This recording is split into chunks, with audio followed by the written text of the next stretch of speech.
Bom, e o tema da palestra é resíduos industriais e fibras vegetais em compósito, tá? Compósito é um mundo, né? Eu costumo dizer isso sempre nas nossas apresentações de sala de aula. Não é só isso aqui que a gente vai apresentar, mas logicamente a gente vai dar uma definições, a importância deles e algumas informações importantes para a gente mostrar algo lá na frente sobre alguns resultados para vocês, tá certo?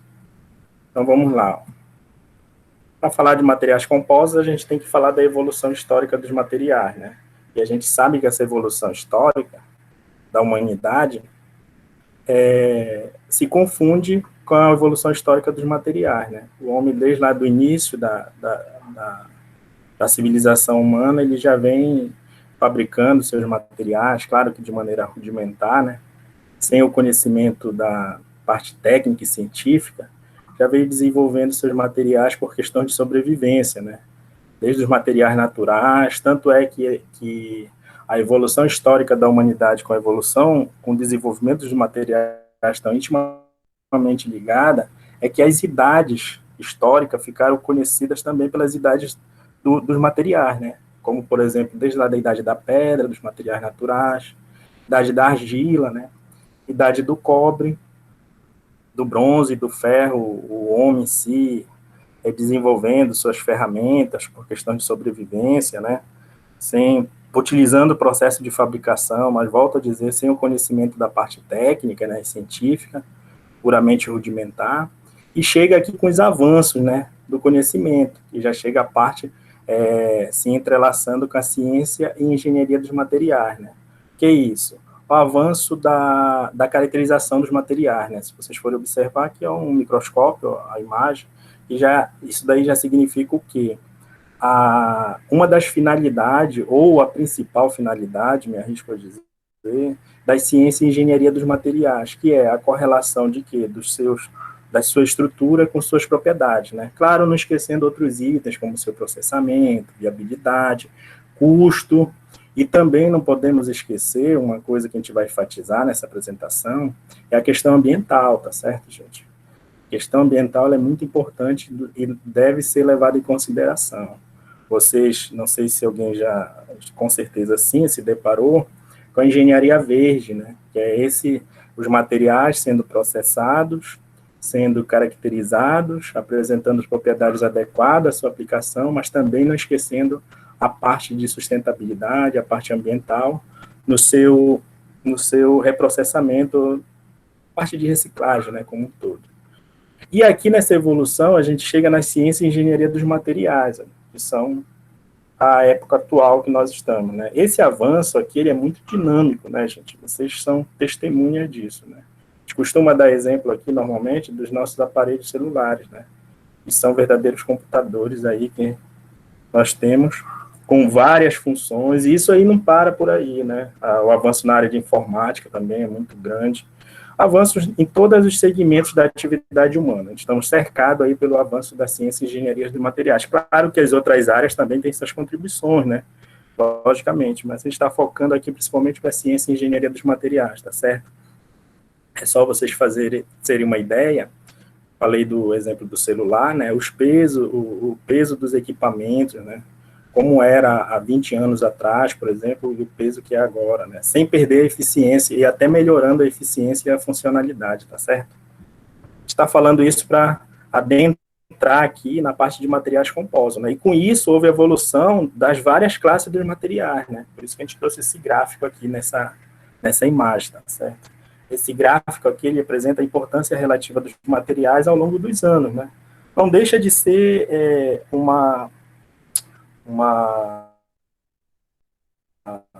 muito importante para a gente conhecer isso. Olha, aqui se a gente formos observar, temos aqui na primeira região os metais e suas ligas, né? A evolução dele no seu uso, a sua importância durante os anos, né?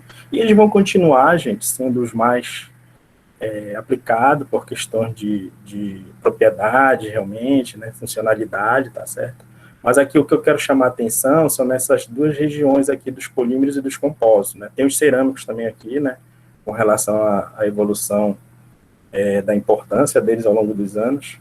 Mas vocês podem observar aqui que os polímeros e os compósitos, a partir da década de 80, principalmente, 60, 80, houve um aumento da importância histórica deles e, logicamente, um aumento das suas aplicações, né? Isso daí é evidente, é só a gente observar os materiais que nos cercam, né? Então, aqui, a gente quer chamar a atenção que essa área, polímeros, compósitos, eles são promissores, né? Estão em ascendente, em crescimento, e precisa de pesquisa nessa área, tá? A gente vai chamar a atenção daqui a pouco, e porque esses materiais aí têm um potencial incrível de aplicação, tá certo? Aqui a gente apresenta as classes dos materiais, né? Classe dos metais, dos cerâmicos, dos polímeros, dos compósitos, né? Todos os materiais são importantes, tá? A gente inicia essas apresentações, a gente até pergunta, às vezes, principalmente em sala de aula, qual é o melhor material, né? Aí o pessoal, às vezes, tenta responder que é o aço. Não tem, gente, depende da aplicação, tá certo? É a aplicação do material que vai fazer os requisitos necessários para o material ter bom desempenho quando ele for empregado, né? Tá certo? Por isso que as propriedades precisam ser analisadas, o processamento e as propriedades, tá certo? E aqui nós temos o objeto da ciência e engenharia dos materiais, né? Muitos já se depararam com isso aqui, com certeza. Nós temos aqui num dos vértices desse tetraedro o processamento, que a gente falou, né? A gente já vem comentando. Processamento, a viabilidade técnica, faz-se análise, avaliação da estrutura, tá certo? Juntamente com a composição, que vai resultar em quê? Nas propriedades, né, adequadas, desempenho satisfatório, não esquecendo o custo, né, que vai ser aplicado nas indústrias, né, de maneira em geral, tá? Desde a indústria automotiva, em todos os segmentos, digamos assim, das indústrias, tá certo? Do dia a dia da sociedade. Mas não podemos esquecer aqui que, volto a dizer, a questão ambiental, tá certo? Temos que inserir nisso aqui a preocupação com o meio ambiente, tá certo? Aqui, gente, já falando de materiais compósitos, né, de maneira geral. Existem várias definições de materiais compósitos, tá certo? Na literatura, a gente pede atenção aos nossos discentes, principalmente, para terem cuidado, né, com algumas definições que estão aí na literatura. A gente trouxe aqui para vocês uma do Callister, né? O Callister, acho que todos conhecem da área, trabalho com materiais, é um livro que todos devem ter que trabalham na área de materiais, tá certo? O Callister ele diz o seguinte, que é o princípio da ação combinada, né? Que é isso? Material multifásico cujas propriedades sejam uma combinação benéfica, ou seja, uma sinergia, né, das propriedades das duas ou mais fases pelos quais o material é constituído, tá certo? Em outras palavras, o Callister diz o seguinte, né? Junção de dois ou mais materiais, buscando a sinergia das suas propriedades, resultando num material com propriedades diferentes, tá certo, gente? Tá certo? Então, isso é uma definição que a gente achou bem objetiva, bem sucinta e correta, né? Para trazer aqui para vocês, tá? Esses materiais compostos, eles são constituídos, né, como a gente já falou, por duas fases ou mais fases, né? E uma fase é a fase matriz e a outra é a fase dispersa. A fase matriz, também conhecida como fase contínua, ela pode ser polímero, cerâmico, metal, né? Já a fase dispersa, ela tem inúmeras possibilidades, tá certo? Ela pode ser um polímero, pode ser um cerâmico, tá? Metais, minerais, materiais orgânicos, naturais e outros, né? Aqui nós mostramos uma classificação, né, de materiais compostos, tá certo? Nós temos os compósitos particulados, fibrosos, estruturais, tá certo? No momento, nosso grupo de pesquisa lá, que a gente falou lá no início, né, dos alunos, são vários que tem na área trabalhando lá com nós, de Ananindeua, de Belém, de todos os, do IFPA, tá certo? A gente está trabalhando com materiais compostos particulados e fibrosos, né? Mas tem também os estruturais. Os particulados, eles se se ramificam em partículas, com partículas grandes e reforçado por dispersão. Aqui esse autor deu o exemplo do concreto, né? Exemplo desse material aí, de materiais compostos particulados. Temos os fibrosos, que eles podem ser contínuos e descontínuos, entendeu? Os descontínuos, eles se subdividem em alinhados e orientação aleatória. Aqui o exemplo que o autor deu foi os compósitos reforçados com fibra de vidro. Nós estamos trabalhando, como eu falei, no momento com esses dois, né, particulares e fibrosos com fibra descontínua aleatória, tá certo? Mas já trabalhamos também com fibra contínua, alinhada. Na verdade, depende muito do objetivo principal do trabalho, né? E temos os estruturais, que são os laminados e sanduíche, né? Já a aplicação aqui de grande responsabilidade, diríamos assim. Então, gente, como a gente vem falando lá do início, né?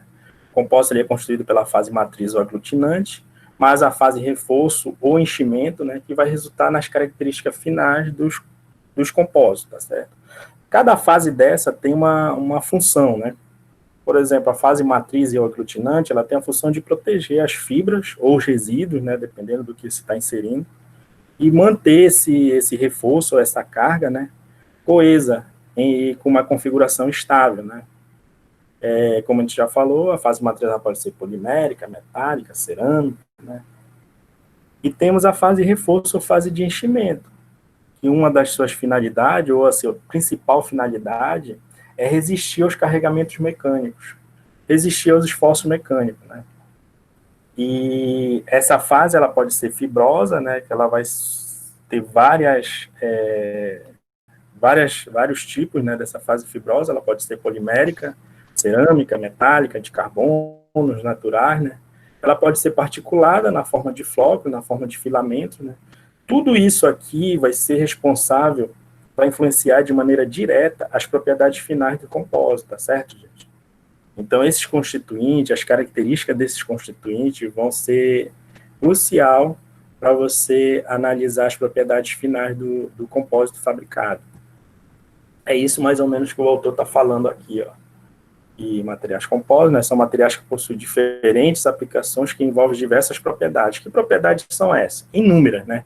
Mecânicas, térmicas, elétricas, muitas, dependendo da sua finalidade, tá certo? Sendo que essas propriedades, como a gente estava falando anteriormente, elas são controladas principalmente pelos seguintes fatores, pelas seguintes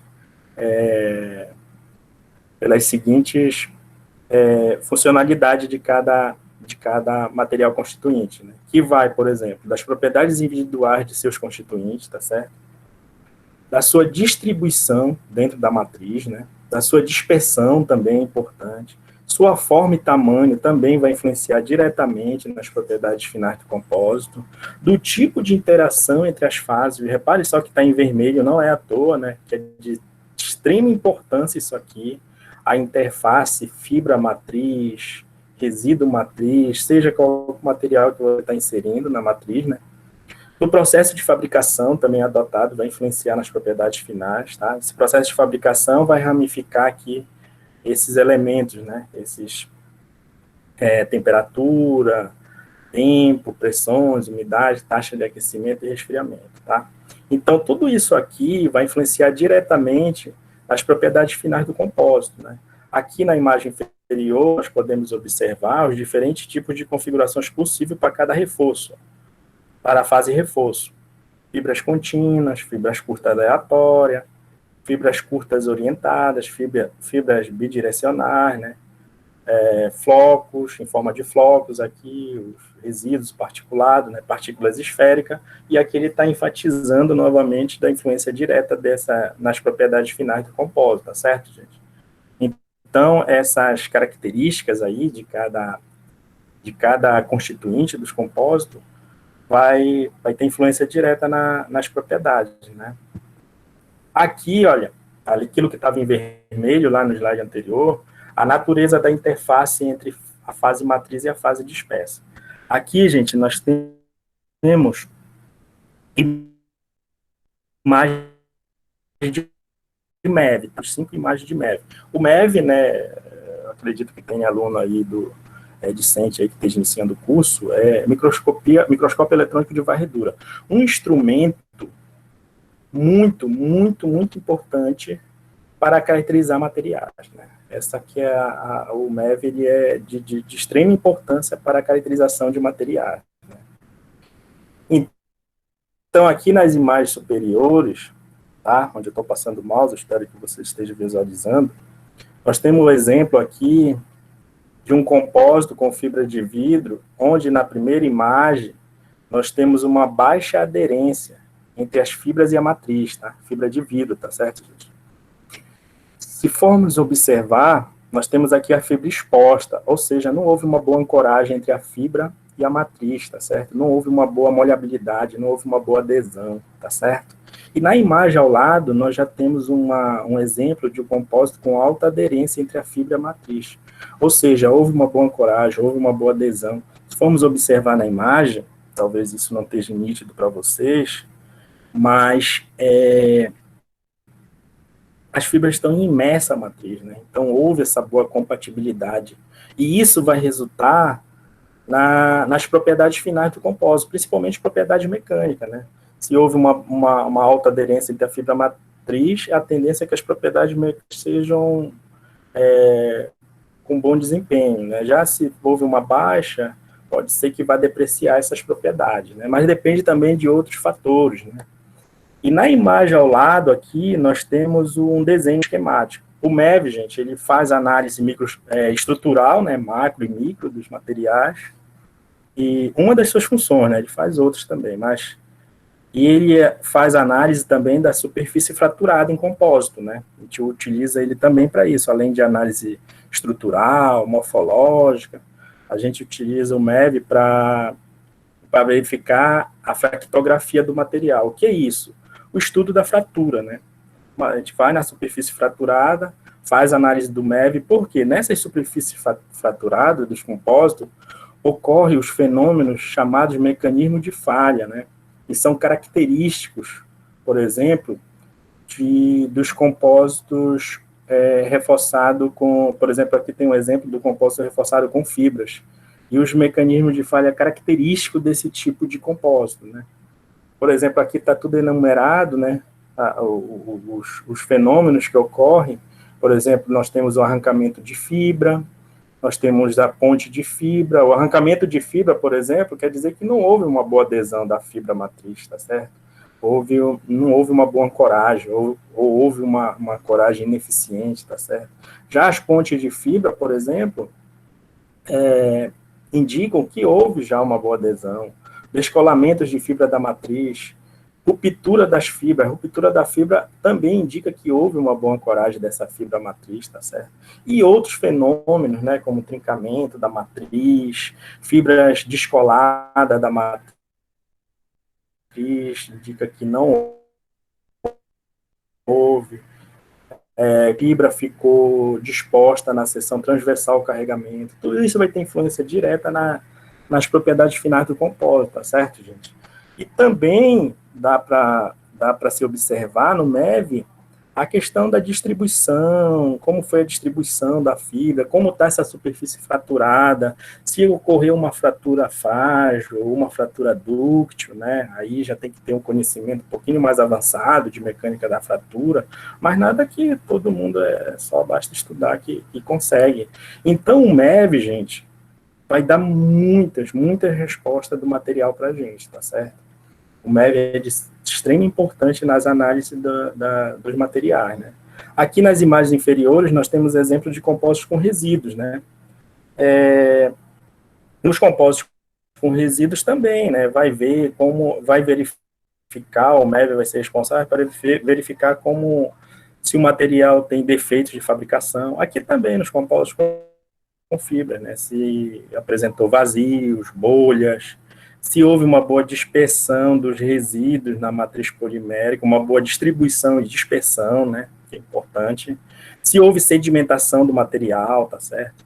Se houve trincas, tá certo? Se houve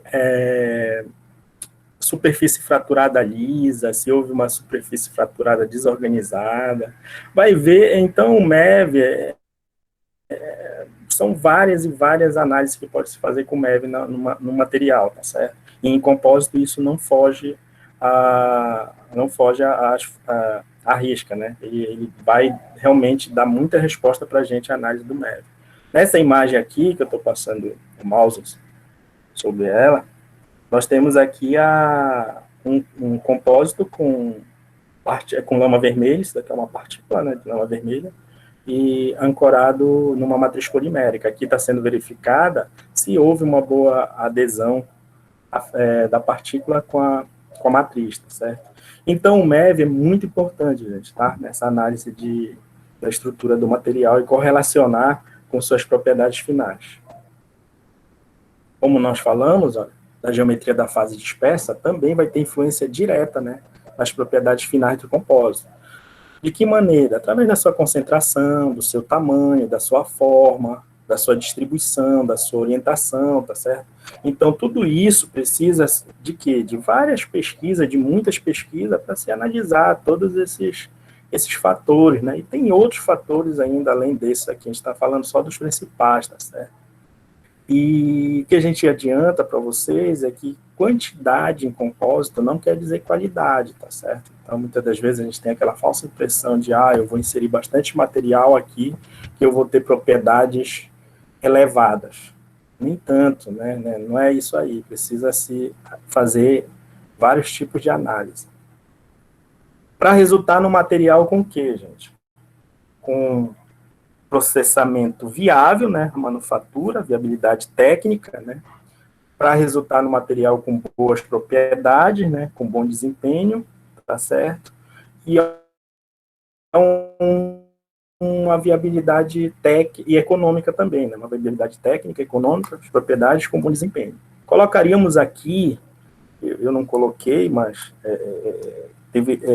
pode ser colocado aqui, a questão ambiental, tá certo? A preocupação com a questão ambiental, tá certo? É uma realidade, não é de hoje essa realidade, nós estamos sofrendo com os problemas ambientais aí, tá certo? Então, sempre as ciências, as engenharias, os pesquisadores têm que se preocupar com a área ambiental, tá certo?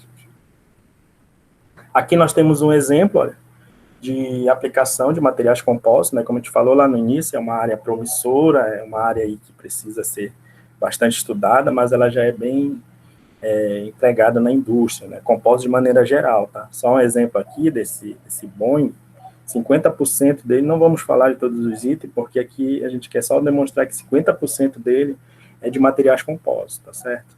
Com isso, você tem um ganho no desempenho, tá certo? Você tem um ganho com relação ao peso, né, combustível, aí vários itens que você tem aí, você tem benefícios, né?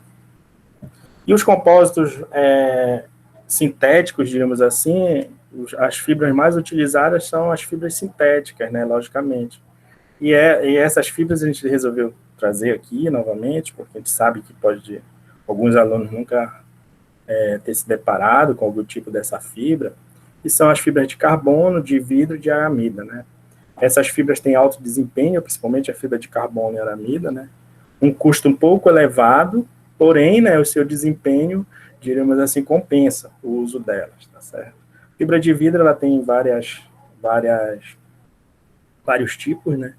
E nós trabalhamos também com fibra de vidro lá no nosso grupo de pesquisa, compósitos híbridos, né? A fibra de vidro ela pode ser encontrada num custo aí, diríamos assim, normal ainda, né? Mas a gente deixou aqui essa imagem mais para exemplificar, que a gente vai direcionar mesmo para as fibras com fibras vegetais e com resíduos industriais de compósito, tá? Aqui, olha, a gente tem que falar, né, da constante desenvolvimento e aplicação desses materiais compostos em diversas áreas, tá? Aqui na área de esporte, na área da indústria automotiva, indústria petroquímica, construção civil, tá? Então, os compostos estão aí presentes no nosso dia a dia, tá certo, gente? E aqui, olha, a gente inicia aqui a Amazônia, o FPA e pesquisa, né? Você repare que está em vermelho, isso aqui foi deixado de propósito, tá? Para chamar a atenção realmente, tá? nós temos que pensar, gente, na questão da sustentabilidade, tá? Isso que a gente vem falando desde o início da apresentação. Fabricar materiais com viabilidade técnica, né? Viabilidade econômica, com boas propriedades, bom desempenho, mas não esquecer da sustentabilidade, tá certo? Nós estamos na Amazônia, maior biodiversidade do mundo, né? Maior fauna, flora, diversos recursos naturais aí, tá? Diversos tipos de fibras, né, que podem ser estudadas, muitas fibras ainda nem descobertas, né, tá certo? E tudo isso tem que estar atrelado, essas pesquisas, com a questão ambiental, social e econômica da nossa região, né? Com relação aos resíduos, o Pará, eu estava até fazendo uma pesquisa no final de semana, se tornou, pelo menos dados do ano passado, né, esse ano eu ainda não consegui, um dos estados, se não o primeiro, salvo engano, na produção mineral, né, na extração de resíduos e tudo mais. Com isso, gera depósito de resíduo muito grande, né? É um problema, questão Brasil, mas Pará principalmente, com relação à disposição desses resíduos aí, né? Temos aqui a região de Barcarena, mas temos a região sudeste, sul do Pará, com grandes depósitos, lagoas de deposição de resíduos, que é muito maior que as instalações industriais, e isso aí precisa ser dado opções de soluções, tá certo, gente? Então, para isso, deve ser feito pesquisas, né? Por isso que a gente colocou pesquisa na Amazônia, porque na área de materiais compósito como um todo, as pesquisas ainda, né, com relação a outras áreas, são escassas. Mas quando você olha também pesquisa de materiais compósitos com fibras vegetais e resíduos, são mais escassas ainda, né? Questão de Amazônia, você vai encontrar, basicamente, da região centro-oeste para lá, a universidade, né? E a UFPA, sendo uma das maiores universidades do mundo, isso não sou eu que estou dizendo, são os números, tá certo? São os dados, né, que mostram isso, os dados de pesquisas. Não pode ficar, diríamos assim, não ser a grande protagonista nessa área de pesquisa da Amazônia, tá certo? Em todas as outras áreas, né? Mas também nessa área de materiais compósitos. Isso já melhorou bastante, tá certo? Eu, por exemplo, trabalho com compósito desde 2010, mas os grupos de pesquisa aí, eu já citei aqui alguns professores, isso já tem melhorado com relação ao FPA, mas as pesquisas ainda são poucas, tá? E isso aqui é nosso, gente, tá? A região amazônica, a UFPA está no centro aí, né, da região amazônica, então deve ser protagonista com relação a essas pesquisas, por isso que a gente é uma área promissora, tá certo? Resolve um problema da nossa região, do Brasil e da nossa região, e nos projetos pedagógicos, aqui já falando um pouco da parte da direção, né, que a gente está recentemente na direção da FEMAT, a gente participou também da Faculdade de Engenharia Mecânica, do qual eu fui formado.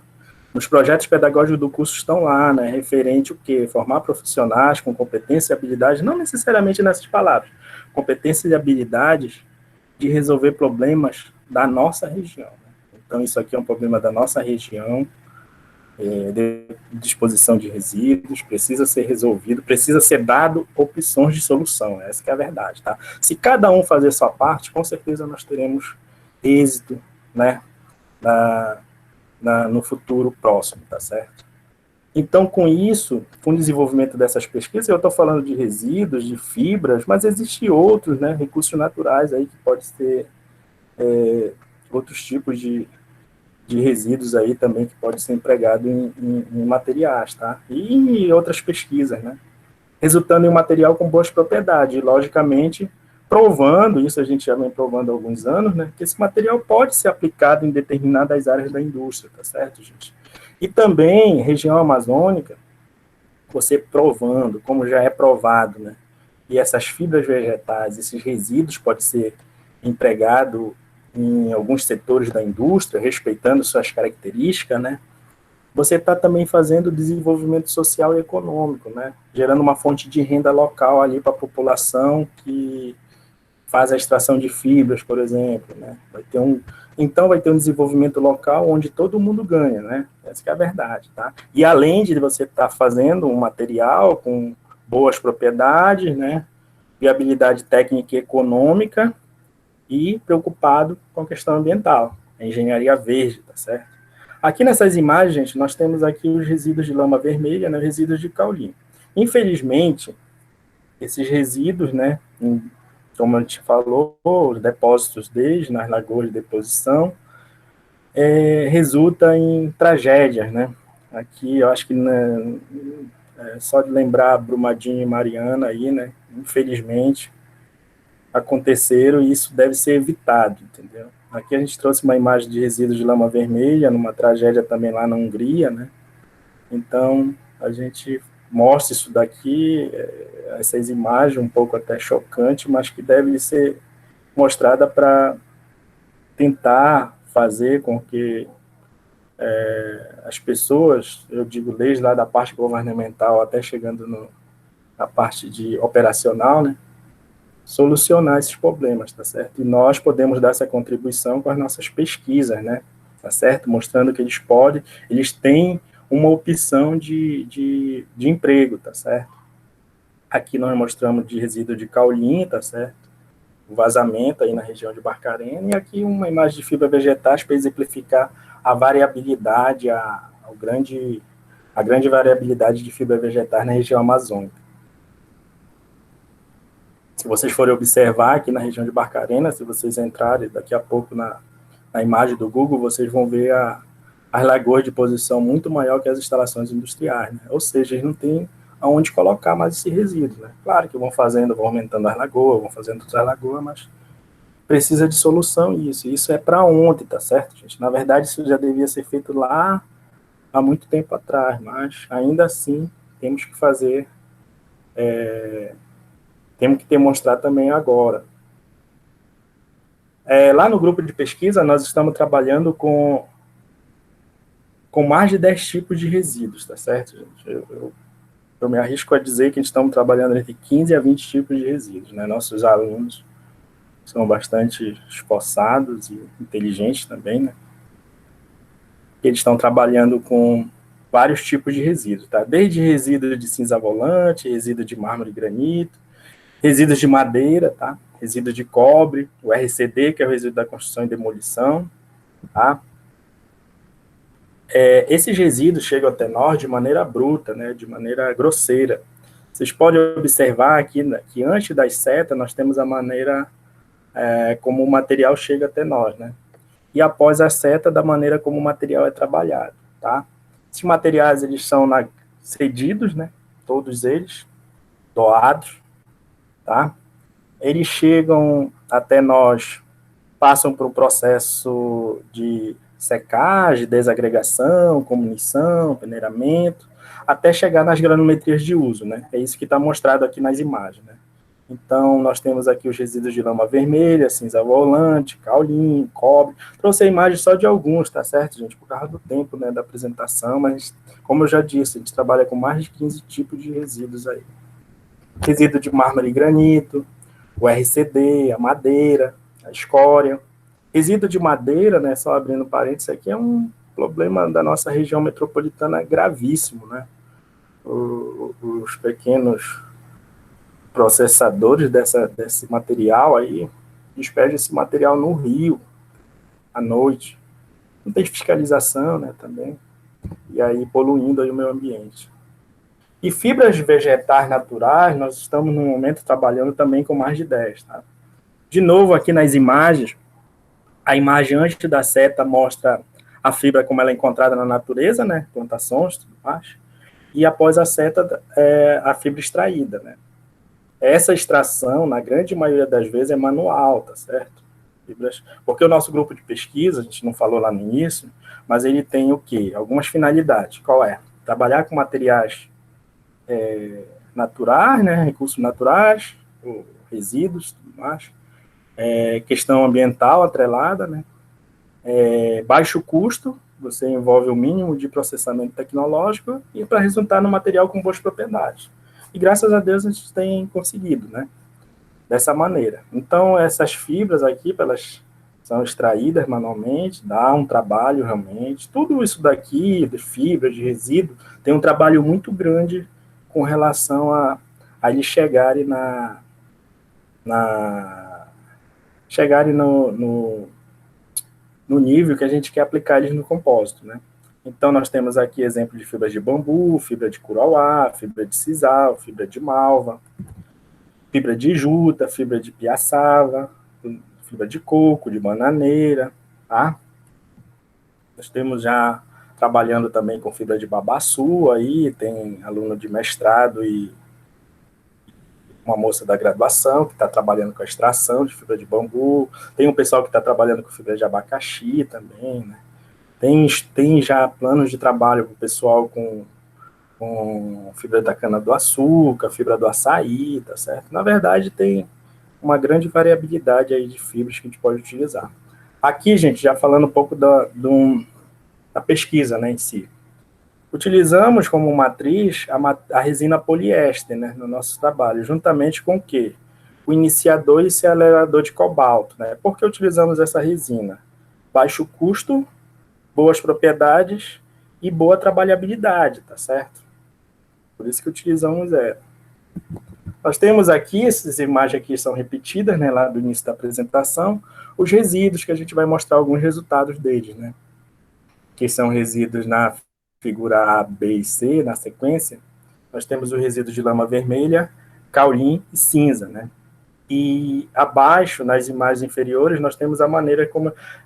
Nas imagens superiores nós temos como eles chegaram até nós, nas imagens inferiores como eles são trabalhados, né? Passando por todo aquele processamento lá que a gente já falou de secagem, cognição, peneiramento, deixando nas granometrias desejadas, que não é só uma também, né? Tem uns meninos aí, meninas também, que estão trabalhando, variando a granometria dos resíduos, variando as proporções. Então, muita pesquisa está sendo desenvolvendo nessa área, tá certo?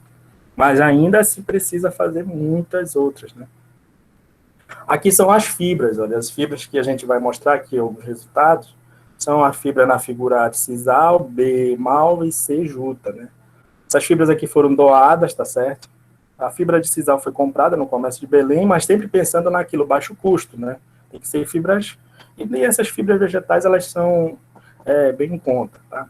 E as outras foram doadas pela companhia Teste de Castanhal, tá? Os resíduos, eu esqueci de falar, eles foram cedidos pelas empresas aqui de Barcarena, né? A Hidro e a Imeris. E essas fibras aqui nas imagens inferiores, nós temos como elas são trabalhadas, tá certo? Elas chegam até nós, nos comprimentos que elas foram extraídas, né? E nós trabalhamos elas, nos cortamos em comprimentos pré-determinados para elas serem empregadas nos materiais compósitos, tá certo? Aqui nós temos um desenvolvimento e caracterização dos compósitos. Isso daqui foi um fluxograma da minha tese. Logicamente, a gente não vai mostrar todo esse resultado, né? É só para exemplificar. Nós fabricamos o seguinte: a matriz polimérica, que a gente chama também, a literatura chama de matriz plena, né? Em seguida, foi confeccionado os compósitos com resíduos de lama vermelha, resíduo de caulim e resíduos de cinza. Nessas proporções aqui em relação à massa total do compósito, tá? Variando de 10, 20, 30, 40, 50 para lama vermelha e caulim, e 10 a 20, 30, 10, 20 e 30% para cinza. Foi feito esses compósitos, depois foram feitos compósitos matriz polimérica com fibra de sisal, malva e juta, nessas proporções também aqui, né? E depois foi feito os compósitos híbridos. O que é isso? Matriz polimérica, resíduos e fibras, tá? Em todas essas combinações aqui. Então, fizemos mais de 200 placas, gente, tá? No total, tá certo? E tudo isso foi retirado dos corpos de prova, né? De acordo com as normas, e feitas as caracterizações, tanto física, mecânicas, térmica, resistência à chama e microestrutura, através do MEV, né? Vamos mostrar aqui alguns resultados para vocês, tá certo, gente? Mas antes disso, vamos mostrar aqui o processo de fabricação do compósito, né? Foi um processo de fabricação manual, hand-lap, né? Em molde metálico, utilizando prensa hidráulica com carga de 25 kN por 30 minutos. Aqui nós temos a imagem do fluxograma do processo de fabricação, né? Aqui nós temos os resíduos, né? Caulim, lama vermelha e cinza, e as fibras, já preparadas para serem o quê? Levado à estufa para retirada de umidade e determinadas suas massas em balança. Também a matriz polimérica, a resina, o catalisador e o cobalto, foi feito isso, né? Para em seguida, o quê? Iniciar o processo de fabricação em si, né? Sigam as setas, né? Aqui nós temos, por exemplo, o molde metálico, nessa primeira imagem aqui superior. Esse molde ele é preparado com desmoldante para facilitar a retirada da placa, tá certo? Em seguida, esse molde, as fibras são distribuídas e compactadas, né, nele. E seguindo a seta aqui, nós temos a mistura, a homogeneização da matriz com os resíduos, tá certo? Em seguida, ele é despejado sobre as fibras que estão no molde, né?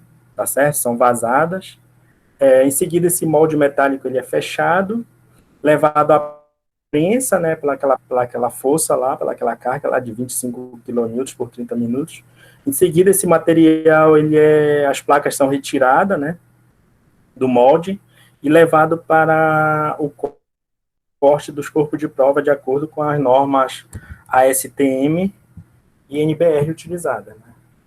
A gente vai mostrar aqui alguns resultados de ensaio de tração, MEV e flamabilidade, mas a gente resolveu deixar aqui as imagens, né, dos procedimentos dos ensaios mecânicos, principalmente de MEV. Por quê? Porque pode ser que alguém não tenha se deparado com máquina de ensaio de tração ou com MEV, né? A gente preferiu deixar aqui. Esses ensaios seguiram o quê? As normas, né? No caso de tração, seguiu a STM 3039. Na imagem A, nós temos as dimensões do corpo de prova estabelecido por essa norma. Na B, nós temos os corpos de prova pronto. E na C, nós temos a máquina de ensaio de tração. Essas normas, elas estabelecem as dimensões do corpo de prova, elas estabelecem os parâmetros de ensaio, velocidade de ensaio, entendeu? E célula de carga utilizada. Aqui nós temos o ensaio de flexão, também de acordo com a STM 790, né? Nós temos aqui na imagem A, nós temos as dimensões do corpo de prova, na B, os corpos de prova prontos e marcados, importante isso aqui, tá certo?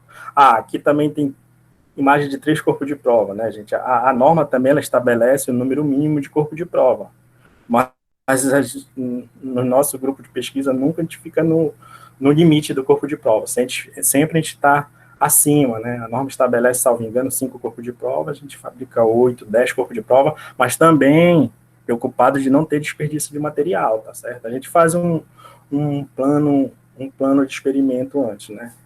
Plano de procedimento experimental. E na imagem C nós temos aqui a máquina de ensaio de flexão, tá certo? Esse ensaio de flexão foi de 3 pontos, porque aqui nós temos 2 apoios, onde o corpo de prova vai ser colocado e a força aplicada, né? Para romper o material e, logicamente, ser determinadas as suas propriedades de flexão. Aqui nós temos o ensaio de impacto, que foi realizado de acordo com a STM 6110, né? A de flexão foi a 790 e de impacto foi a 6110.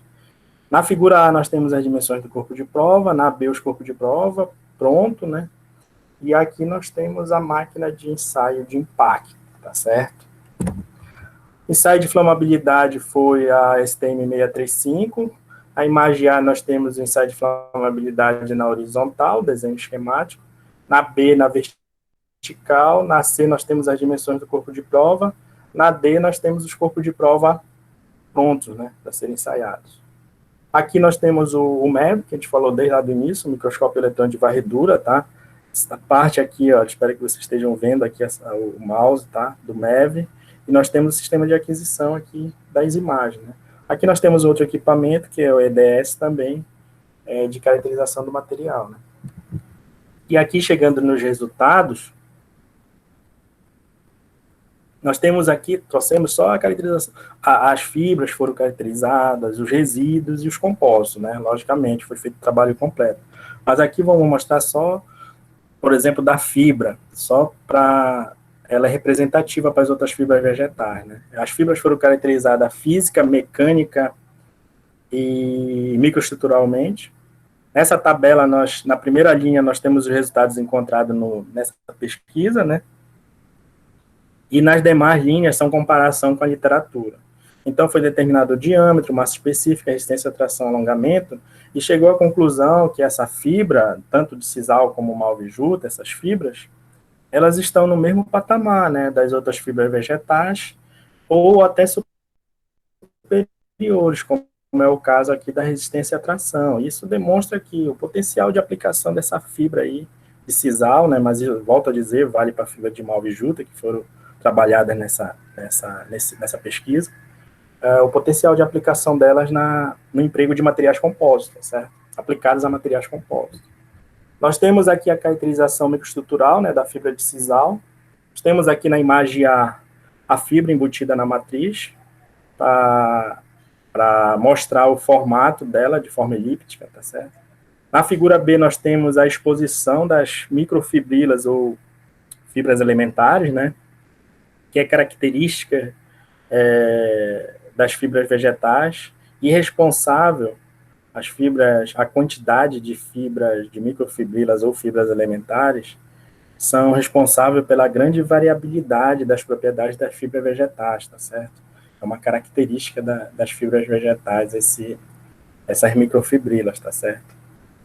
Aqui nós temos na imagem C a fibra após rompimento, né, que foi feito ensaio de tração, e a exposição das microfibrilas, né, das fibras elementares. E na imagem D nós temos o aspecto superficial da fibra de sisal, né, mostrando o quê? Se é uma fibra rugosa, se é uma fibra lisa, mostrando esses detalhes. Porque isso aí vai ter influência direta naquilo que a gente falou lá no início da apresentação, na ancoragem da fibra matriz. E se vai ter influência direta na ancoragem fibra matriz, vai ter influência direta nas propriedades finais do compósito, né? Aqui nós temos, olha, o resultado das placas, né, dos compósitos com resíduo de caulina. Aqui na imagem A nós temos a placa somente com a matriz polimérica, tá certo? Ou resina plena, né? B nós temos as placas com lama vermelha, na C com placa de caulina e na D de cinzas. Nós temos aqui já alguns resultados, tá certo? Com relação à resistência à tração. Esse resultado aqui é da matriz polimérica, ou resina plena, com fibras vegetais, né? Sisal, malva e juta. Podemos observar aqui pelo gráfico, por exemplo, a matriz plena, matriz polimérica, deu 32 MPa, né? Resultado encontrado. Os compósitos com fibras vegetais, sisal, malva e juta, variou de 55 a 62, o LRT, né, deles, né, que é o limite de resistência à tração. Isso, podemos afirmar que houve um reforço efetivo das fibras no compósito, né, houve um reforço efetivo das fibras atuando realmente como reforço, aumentando a propriedade de resistência à tração desses compósitos, tá certo? O que é também característico de algumas fibras, mas isso depende, logicamente, de todos aqueles fatores que a gente falou lá anteriormente. Tamanho, forma, disposição, distribuição, tá certo? Aqui nós temos preferimos deixar essas imagens de MEV, mas a gente já explicou lá o que o MEV vem mostrar num compósito reforçado com fibra, né? Os principais fenômenos que ele mostra. Aqui nós temos na imagem A, B, C e D, são os compósitos com diferentes tipos de fibras que nós trabalhamos nesse trabalho, né? Então, aqui tem os fenômenos de vazios, fibras rompidas, fibras sacadas da matriz, fibras dispostas no sentido transversal ao carregamento, superfície de fratura lisa aqui, né? Nós temos na imagem A, na imagem C e D já temos uma superfície de fratura desorganizada, tá certo? Então, tudo isso através do MEV, pode ser feito as análises desse mecanismo de falha e correlacionar com as propriedades finais do compósito, né? Aqui nós temos o resultado de caracterização mecânica da matriz polimérica plena, né? Com os compósitos com resíduos, aqui por resíduos de lama vermelha. Aqui no círculo vermelho a gente está mostrando a resistência à tração dele, né? Repare que conforme foi aumentando a proporção de resíduo, foi diminuindo a resistência à tração dele quando comparado com a matriz plena, né? Ficou variando de 12 a 24, né? Então, isso quer dizer o quê? Que esses resíduos, eles atuaram como carga de enchimento, né? Não reforçaram essa propriedade aí. Mas, assim, a gente pode adiantar que os resíduos industriais, de maneira geral, principalmente o que nós trabalhamos aí, é que eles têm outras características importantes, né, como a característica de retardo de chama. Eles são excelentes retardantes de chama, né, que é uma propriedade importante quando você vai aplicar o material industrialmente. E uma outra coisa que a gente chama atenção, aqui, por exemplo, variou de 12 a 24, mas isso depende da aplicação, gente. A gente vai mostrar daqui a pouco alguns plásticos que são comumente empregados, a resistência à tração dele variando de 10 a 20, tá certo? Por quê? Porque essa não é a principal funcionalidade deles, né? Quando eles são empregados industrialmente. Eles não são, a resistência à tração não é um fator que deve ser de resistência elevada, mas com certeza eles possuem outras propriedades que são cruciais para o seu emprego, né? Então a gente fala isso porque muitas das vezes os discentes, o meu compósito deu 12, esse compósito, esse material tem que descartar. Não é isso, tem que analisar todas as possibilidades e comparar com literatura e o que é empregado industrialmente, tá certo? Aqui nós temos a imagem do MEV. Essa imagem aqui se repetiu, né, lá do início da apresentação, que é para demonstrar os fenômenos, né, que ocorrem microestruturalmente dos compósitos. Desde se houve uma boa dispersão ou distribuição da fibra na matriz, né, se houve sedimentação também, tá certo, do resíduo na matriz, isso é importante, e outros fenômenos comuns, como vazio, bolhas, trincas, tá certo? Então, o MEV ele vai dar uma resposta muito boa, uma resposta excelente com relação à análise desses fenômenos. Aqui nós temos os resultados de resistência à tração dos compósitos híbridos, olha, que são os compósitos híbridos, só relembrando lá, né, que é matriz polimérica, resíduo e fibra. No caso aqui, o resíduo são a lama vermelha que a gente trouxe como exemplo, né, que é representativo para os outros tipos de resíduo. E as fibras foi sisal, malva e juta, né. Quando comparamos aqui na primeira linha, olha, 32 MPa da matriz plena, e com os demais resultados encontrados, aqui no círculo vermelho, que a gente está dando ênfase, todos eles ficaram acima da matriz plena, né? Ou então no mesmo patamar, ali tem um com 32,63. Mas os demais ficaram todos acima. Isso demonstra o quê? Que houve um reforço efetivo, mas sabemos que esse reforço efetivo desse compósito, a grande responsável são as fibras, né? Tá certo?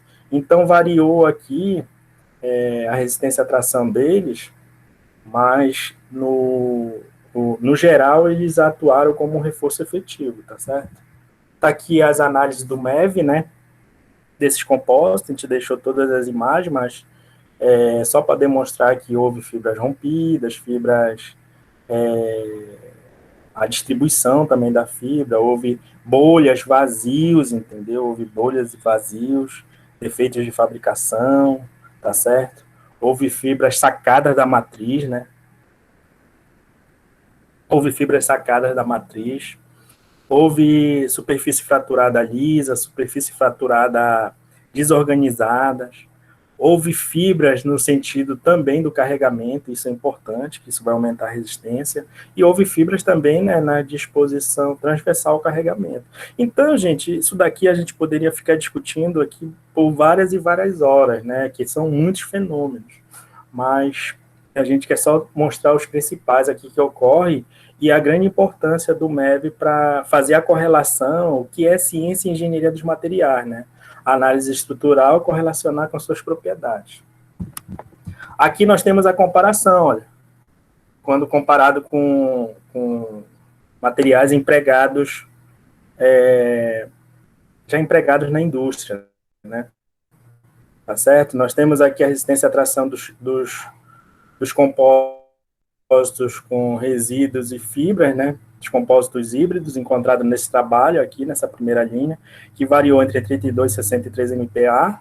Porém, quando vamos comparar com os plásticos já empregados, aí comumente empregado industrialmente, como PVC, ABS, polietileno, polipropileno, algumas madeiras, né? Pinos, eucalipto, eles estão tudo acima, olha só. Ou até no mesmo patamar, diríamos assim, né? Mas na grande maioria, eles foram superiores a esses encontrados no materiais tradicionalmente empregados na indústria, tá certo? Então, isso demonstra o quê? O potencial de aplicação desse material, tá certo? Com relação, por exemplo, a essa propriedade de tração, tá? Mas quando vamos comparar também a questão da flamabilidade, nós temos aqui nesse gráfico dos compósitos da resina plena com os compósitos de resíduos de caolina, lama vermelha e cinza, podemos observar aqui nessa primeira coluna, olha, que com a resina ficou em torno de 17 a velocidade de propagação de chama, né, milímetros por minuto. E os compósitos com resíduos variaram de 11 a 18, né, milímetros por minuto, essa velocidade de propagação. Isso daqui, gente, está excelente, tá certo? Como eu falei lá no decorrer da apresentação, eles têm uma capacidade incrível de retardo à chama, que é uma característica importante quando esse material vai ser empregado na indústria. Por quê? Olha, nós temos aqui a comparação. Na primeira linha, nós temos os compósitos com resíduos, a velocidade de queima deles, como a gente viu no gráfico anterior, variou entre 11 e 18. Quando comparamos, por exemplo, com o CONTRAN, que é o Conselho Nacional de Trânsito, responsável pelo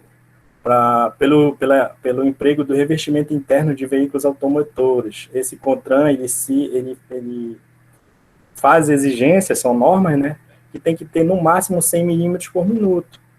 Já esse TM635, que é o órgão internacional também para revestimento interno de veículos, especifica que no máximo 40 milímetros por minuto.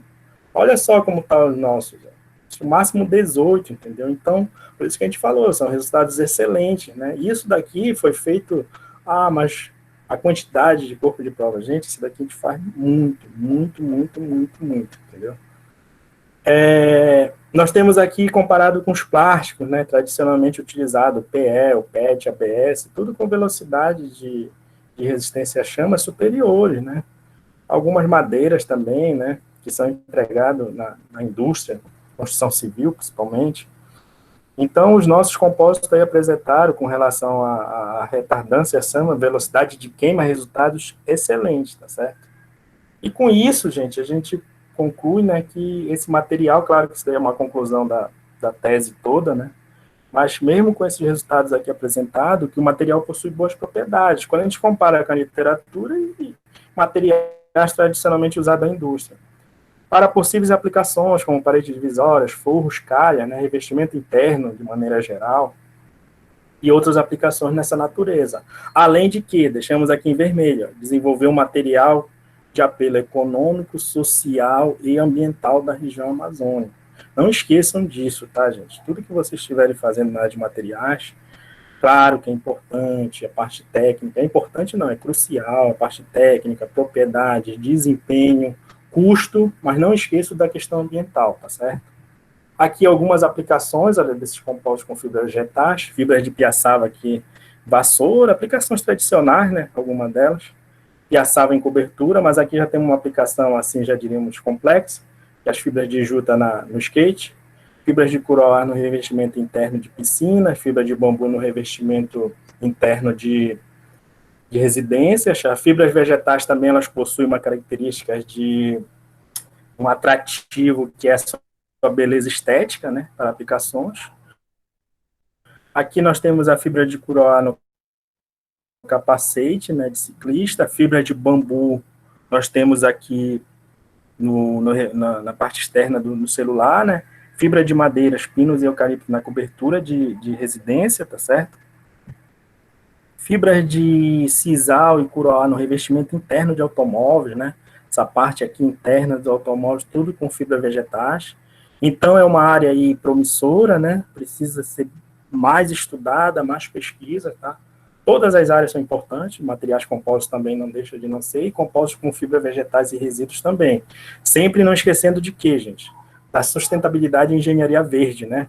As matérias-primas são coletadas, são processadas, são transformadas em produtos, os produtos são utilizados, a vida útil deles, e depois tem que ir para a reciclagem, a grande parte deles. Claro que algumas partes ainda vão para a disposição e incineração, tá certo?